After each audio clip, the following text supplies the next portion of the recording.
అందిన వార్త ఎంపీకి భారీ స్కెచ్ హత్య ముక్కలు ముక్కలుగా నరికిన దుండగుడు అంటూ వార్తలు అయితే వినిపిస్తున్నాయండి. దీనికి సంబంధించి విషయాలు చెప్పడానికి వీడియో చేయడం జరుగుతుంది. చాలా మంది వీడియో వస్తున్నారు కానీ సబ్స్క్రైబ్ చేసుకుని మర్చిపోతున్నారండి. దయచేసి ఛానల్ సబ్స్క్రైబ్ చేసుకొని బెల్ ఐకాన్ ఆల్ ట్యాప్ చేయండి. ఇటువంటి ఇంపార్టెంట్ ఇన్ఫర్మేషన్ మిస్ అవ్వకుండా మీ ఫోన్ నోటిఫికేషన్ రూపంలో వస్తాను. చాలా మంది చూస్తున్నారు, లైక్ చేయడం లేదు. దయచేసి లైక్ చేయండి. ఇన్ఫర్మేషన్ అందరూ రీచ్ చేసిన వారు అవుతాం మనం. బంగ్లాదేశ్ ఎంపీ అన్వరుల్ అజీం అనార్ 53 సంవత్సరాలు కోల్కతాలో ఇటీవల దారుణ హత్యకు గురైన విషయం తెలిసింది. అయితే ఈ కేసులో దర్యాప్తు పోలీసులు ముమ్మరం చేశారు. ఆయన హత్యకు గురైనట్లు కూడా అనుమానిస్తున్నారు. అపార్ట్మెంట్ లో సెప్టిక్ ట్యాంక్ లో బెంగాల్ సిఐడి దర్యాప్తు బృందాలు తాజాగా మాంసం ముద్దలు గుర్తించాయి.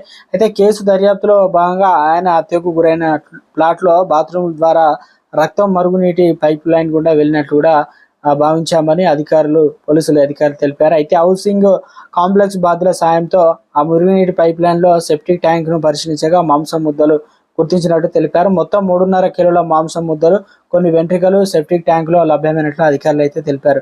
వాటిని ఫోరెన్సిక్ ల్యాబ్ కు తరలించామని, డిఎన్ఏ పరీక్షలో ఆ శరీర భాగాలను అన్నర్కు చెందినవా కావా తెలుస్తాయని అన్నారు. ఇక బంగ్లాదేశ్ అధికారి పార్టీ అబాబు లీగ్ చెందినటువంటి ఎంపీ అన్వరుల్ అజీం వైద్య చికిత్స కోసం ఈ నెల 12న కోల్కతా వచ్చారు. తన స్నేహితుడికి చెందినటువంటి అపార్ట్మెంట్ లో బస చేసిన ఆయన కొన్ని రోజుల తర్వాత నుంచి కనిపించకుండా పోవడంతో రంగంలోకి దిగిన కోల్కతా పోలీసులు కేసు నమోదు చేసుకుని దర్యాప్తు చేపట్టారు. ఓ మహిళ సాయంతో నిందితులు ఆయన్ను హనీ ట్రాప్ దింపి ఆయన బస చేసినట్లు అపార్ట్మెంట్ లోనే గొంతు నులిమి హత్య చేసినట్లు పోలీసులు అయితే అనుమానిస్తున్నారు.